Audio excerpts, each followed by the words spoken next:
This is Scala Radio, the UK's new classical music station, and you are listening to The Culture Bunker with me, Jack Peffer. Thank you for joining us. All this month, we are celebrating rising stars, influential young people from different walks of life. I'm really keen to learn from them how they got to where they are today, and also maybe how music might have played a small part. This week, it's the turn of a teenager who has taken the world by storm. He starred in the hit TV series Neighbours, modelled for Harrods, and gained an Instagram following of over 1 million. And he's only 15 years old.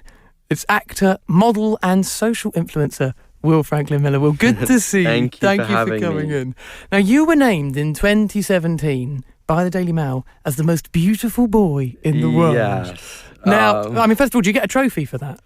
Sadly not. No, we don't. Just the title. It's not. I don't consider myself the most handsome boy in the world, but, it's not a bad title. Is there a routine for a model? Because as you can probably tell, it's a world I don't really know. So is there any kind of regularity to the routine of being a model? See, the thing with me is I'm actually quite a lazy person, like all other teenagers. And I don't really have a routine with modelling. I have a few lovely agents that get me work. When I'm pitched to work, I go there and I just do my thing, which is usually, standing in front of a camera and smiling. But yeah, no, there isn't really a routine for me. So are you looking everywhere with an eye of a photographer? When you go on holiday, are you always taking pictures? Yes, for my Instagram, definitely. There's quite a responsibility to get those photos out there for my Instagram followers. Is there a pressure then if you have to be sort of posting every day? You've got to, some days you think, what am I going to talk about? There definitely is. I can tell you there is. So I usually aim to post every 2 days to every 3 days. There have been cases where I haven't posted for 2 weeks just because I've been really terrible. And I'm interested particularly from a teenager's point of view. Yeah. Looks change, voice changes. Yeah. Is change something that worries a teenager if they're a model? Is change a good thing for a model? I guess the thing with modelling is that you have to accept that because that's who you are. So you can't really control that. There is a bit of worry that something might change. You might not be as, popular as you were before in the modelling industry. But that's just how it goes, and you've just got to deal with that. But so you do have to be self-conscious to be a model then? Yes, yeah. Confident? Confidence is, one of the most important things, I'd definitely say. Being confident in how you look, no matter how you look, is very important. Do you get more confident then, the more shoots you do? Or actually, do you become more self-conscious and that makes you a little bit more insecure? No, see, the thing is, it's quite repetitive in the fact that, especially for the person modelling, how you know where you need to look for the camera to get a good photograph, and you know how open your eyes have to be, or all these kind of things that help the photographer get these photos. And eventually, it kind of engraves into you, and you just get that kind of natural ability to do it. It's interesting. You mentioned the photographer, maybe the unsung hero in this as well. Yes. No. How much is the photographer and how much is the model? See, it really depends on the photographer. So some photographers really like to almost dictate how the model should look. So some of them go, hey, look over here, look over this way. Can you show a bit of anger through the photo and all this? But then some photographers completely leave it up to you. So in those kind of situations, you've just kind of got to go with it. Do you struggle to get into the zone? Like when they say, look angry, how do you get into that mindset? See, I'm very lucky in the fact that I've been doing modelling for quite some time. I think I was scouted when I was 4 years old, so it's been quite a while. So I don't really have to think of that much to get into, character for modelling. Same with acting.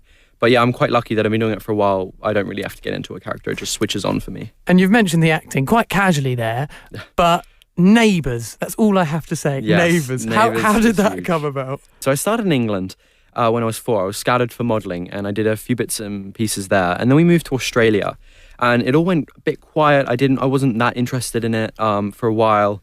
But then I started getting auditions and I realised I really liked this acting part of it as well as the modelling.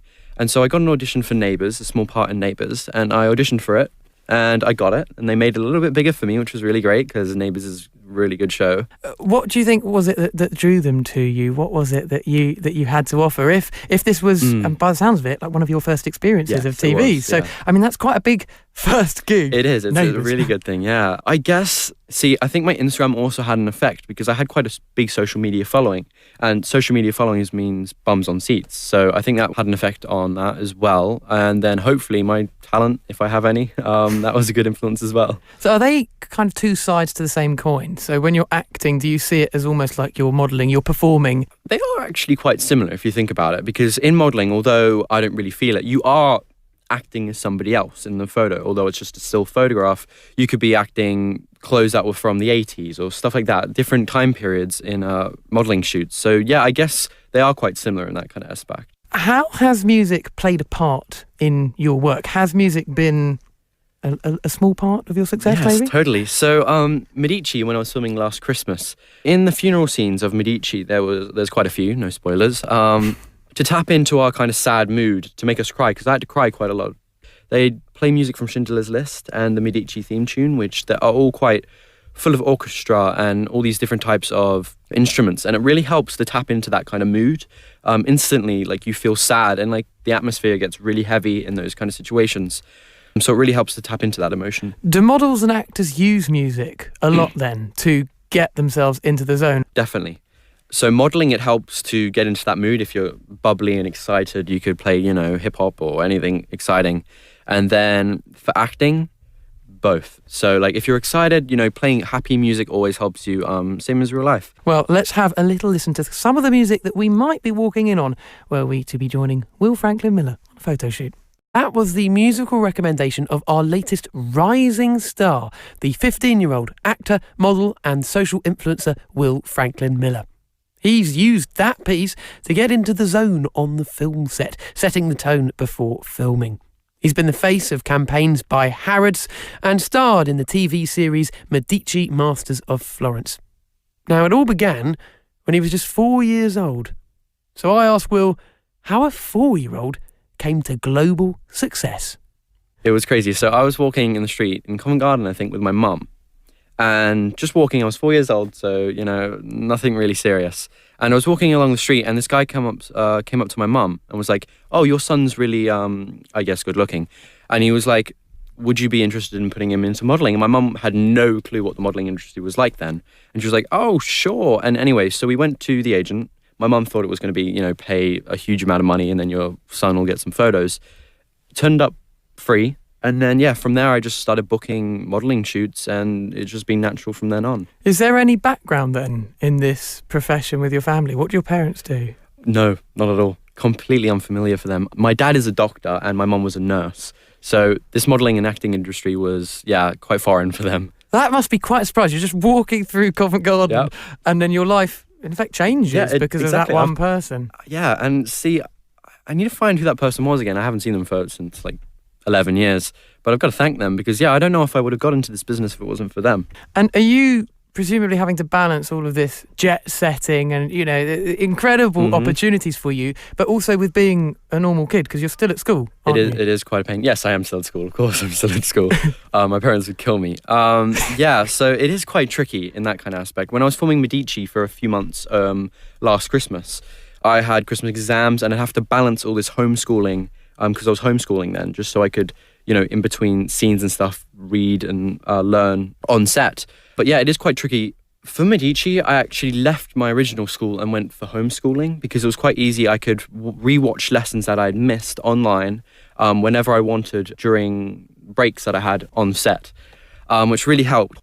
And I suppose it's interesting because I'm thinking from a musical point of view that, if you are travelling with your music quite a lot, often you do that on your own. And yes. Can that be quite difficult socially then? Do you make friends just where you work rather than where you study? Definitely. So the lucky thing with me is we've moved countries so many times that I have pretty much friends globally. So I have friends in Australia, I have friends in America, everywhere.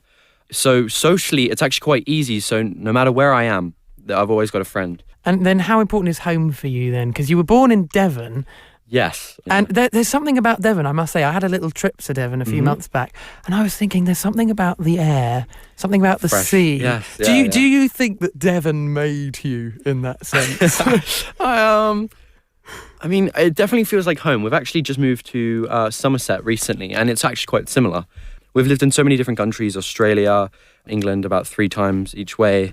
And is that because of your work? No, that's actually because of just family, I guess. As in, we have family in England and we have family in Australia. My mum is Australian, my dad is English. So there was always that back and forth of where should we live, what family should we pick, I guess. But we've settled in England now. My mum loves it. It's funny, I was just thinking, if your mum is Australian, how proud she must be to see you on Neighbours. Of all nationalities, exactly, that must be the trophy. It is a pretty big deal in Australia to be on Neighbours, yeah. So if you have the audience that you have, over 1 million Instagram followers, you've been on a hit TV series like Neighbours, what is the message that you want to give to your fans and people who you can really influence, whose tastes you can shape? Yeah. If people think Will Franklin Miller, what do you want them to then think?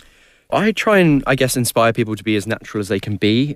There's a lot of, I guess, fake people out there, and I'm just trying to be as me as I can be. There's a lot of people that show only the best bits on social media, and I show everything. So I guess I just want to show that I am myself, and being yourself is all right too. Does social media help that, do you think? Or do you think that it can make people feel imperfect compared to other people? Yeah, so social media definitely does that to some people, but that's what I try and keep on my social media, the genuality of me, I guess, just me being natural, me being me, and that's what people can relate to, I guess. Well, it's quite a story, and I'm very excited to see where you go next. But actor, model, and the social influencer Will Franklin Miller, thank you so much for coming on Scala Radio. Thank you so much for having me.